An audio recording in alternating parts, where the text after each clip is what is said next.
let's fix it some more.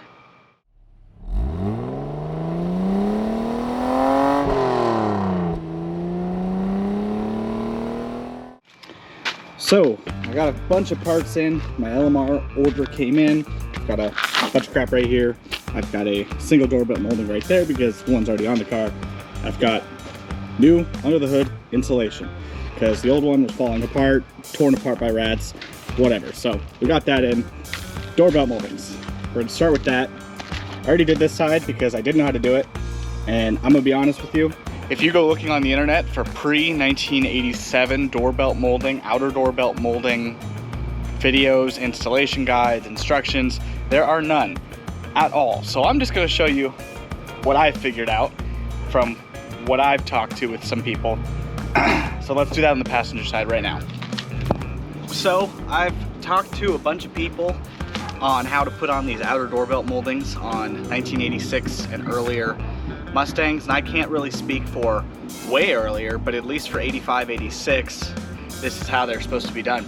Everyone kept telling me, oh, there's little plastic rivets on the inside of the door, or little plastic discs that are riveted on, or you gotta rivet on, or screw them on, or something.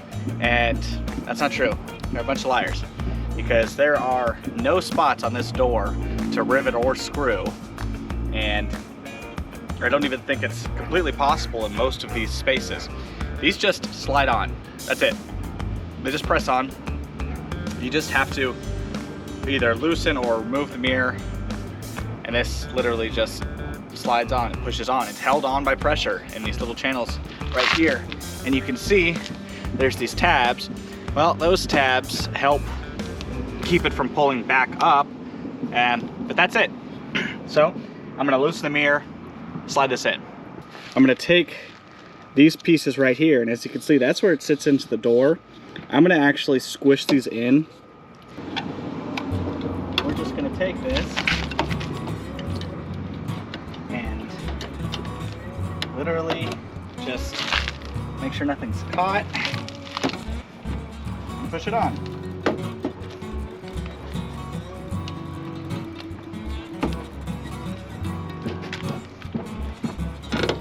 Now this one fits a hell of a lot tighter. Cool, that's done.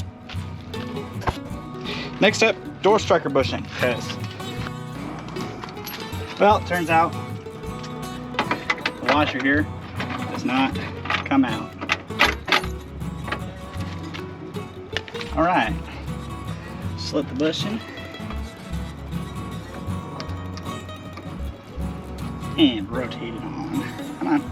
Get in there. Get in there, boy.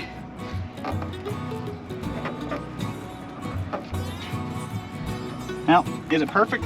No. Will it work? Absolutely. Let's just see how much better that door closes. Oh, not even a shake in the world. Don't even have to push it that hard either. Okay, let's put a little bit harder than that then. Look at that. Nice. It's split, so it's not perfectly round there, but it is soft and supple. The old one's brittle. They broke off. That's a nice shot. Let's do the other side.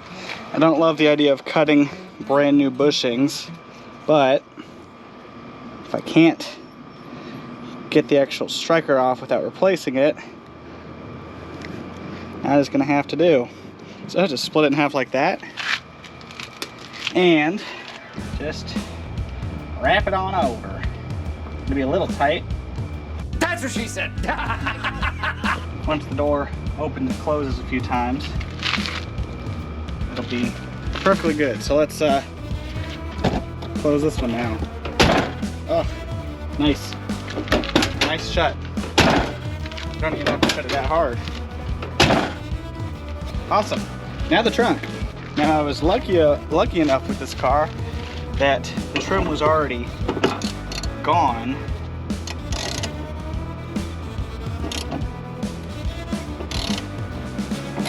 So this is gonna be nice and easy. Now I'm not marking this one because I can actually see where it was. Just set that aside. And when you buy these, they actually come as a whole, because even though I guess it doesn't. So when you buy these, they come whole, and you just get the entire thing. Nice and new. And mine actually has a slightly different size washer, but I think it's okay.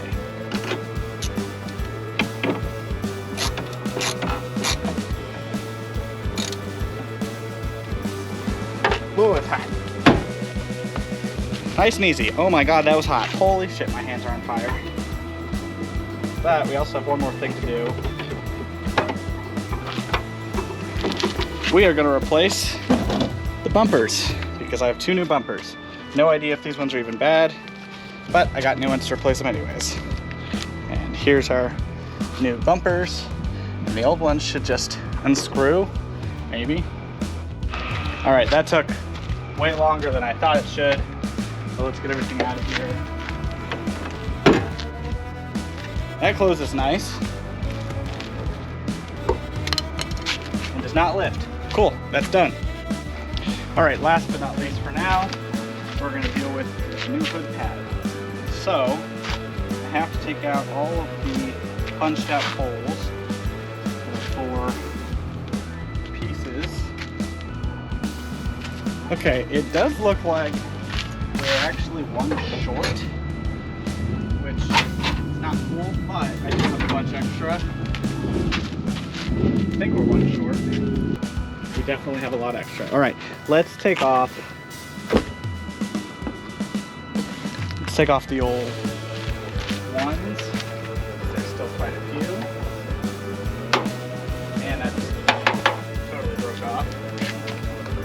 I'm sure they all will.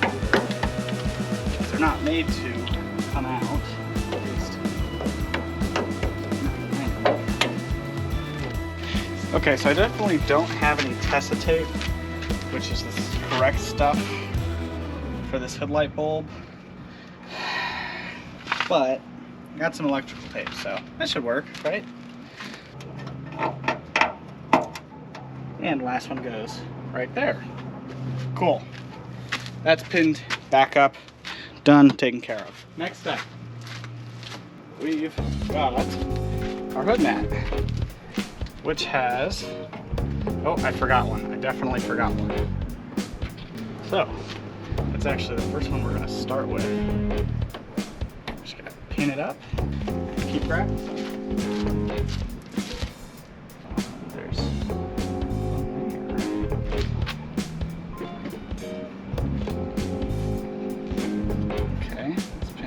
that one. And that one.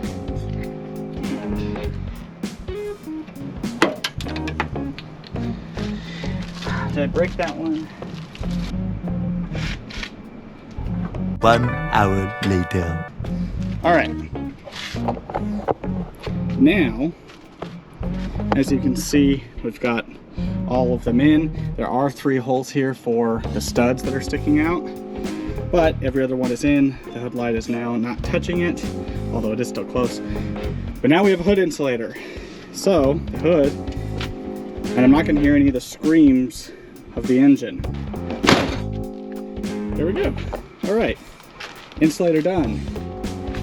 New outer door belt moldings on. New door strikers on. New hatch striker on. Not gonna open it up because too much. New rubber bumpers on. I think that's it. All right, cool. 6.5 hours later. So I might have made a small mistake, and it's not a bad one, but I went up in the garage and pulled that out. And as you can see, that's the big wang for that guy.